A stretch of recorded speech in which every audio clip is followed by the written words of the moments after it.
Session 14, Finding Multiple Points of View. Writers, see if you recognize this situation. See if you've ever felt this way or have seen this situation. There is a fight between you and your little brother or little sister, or maybe between classmates. Then one of the kids ends up telling an adult what happened. And after this kid says what happens, the other kid yells out, "No way! That is not how it happened. You don't understand. It didn't go like that at all. This is how it went." Thumbs up if you understand what I'm talking about. Yes, I thought you'd all recognize that. Even if both people tell the truth, and that doesn't always happen, does it? There are always different versions of the same story. I'll give you another example. Many of you may remember studying folk tales when you were younger. You probably remember the story The Three Little Pigs. You might also remember that there was another version, the true story of the Three Little Pigs. In that one, the wolf explains his perspective of the same story. The wolf explains that he just had a very bad cold with a lot of sneezing, and he was only trying to borrow a cup of sugar from all the other pigs. He says it wasn't his fault that they built such flimsy houses. There was nothing about that perspective in the first story, was there?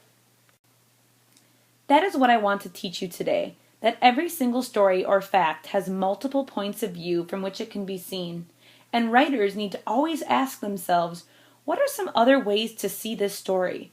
Often this means keeping an ear and eye out for the voices of people whose points of views are not often heard. Let me give you an example from our own research.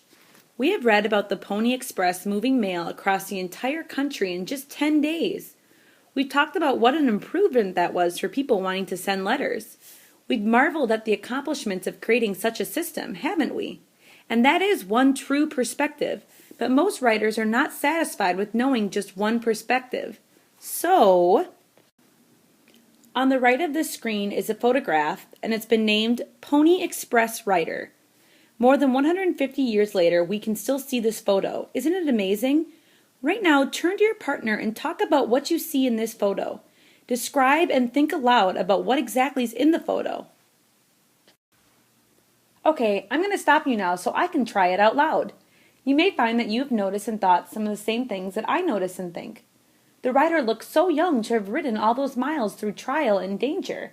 He is sitting tall and proud, and that seems deserved considering what he's probably been through. We know what an accomplishment it was to be selected to be a Pony Express writer. The mailbags are large. Think about all those letters he's carrying, linking people to their loved ones. How courageous of that young boy. That is the side of the story that is usually told, the one we are familiar with, right? Now, let's ask ourselves, what are some other sides of this story? And what are sides that are not often heard?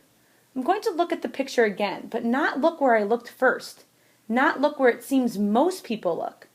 I'm going to remember that there are always going to be other points of views. Could we see any evidence of another point of view in this picture? Now turn to your partner and talk about any other points of views that you can see. Okay, I'm going to stop you now to share my thinking again. It may well be similar to your thinking. I'm thinking that someone else named this photo Pony Express Writer. But this is not just a photo of the writer, is it? There is someone else in this picture, and that person didn't even get mentioned in the title. That makes me think that whenever the story of the Pony Express is told, as if the feat was accomplished just by the writers, well, actually, the people who created safe havens along the way, places for the writers to stop for food, water, sleep, and even new horses, those people were just as important to the Pony Express's success. I had never thought of that before. Had you?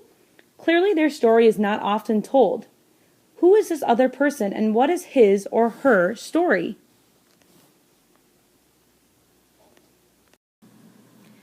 By asking what are some other sides of the story and what are sides that are not often heard, we have revealed more points of views, more ways to think about the Pony Express story.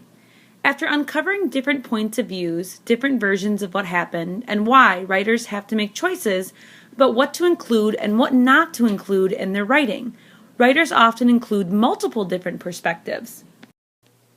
So, before you get going writing and revising and researching again, I wanted to remind you to look beyond the first story you find. Look also for other perspectives. And even more than just letting this idea change your writing, let this idea influence the way you live. No matter whether it is something you read or something you hear or something you live through, you can be the sort of person who says, what are some other sides of the story? And what sides that are not often heard of? Bringing those other perspectives out, hearing those other voices, seeing those other faces will always help you have deeper understandings. Keep all this in mind as you draft, letting your questions send you back to do more research or more writing about the research you already have. Session 14 Homework, Ongoing Research. At this point, many of you have drafted a lot of your new reports. Some of you have 3 and even 5 sections drafted. You need to remember that even when you have drafted a section or sections of your text, you don't just set aside and say, I'll finish. Instead, you need to look over those drafted sections and ask yourself if you've done everything you can to make the writing the best it can be. For tonight, continue drafting and revising while thinking of different perspectives.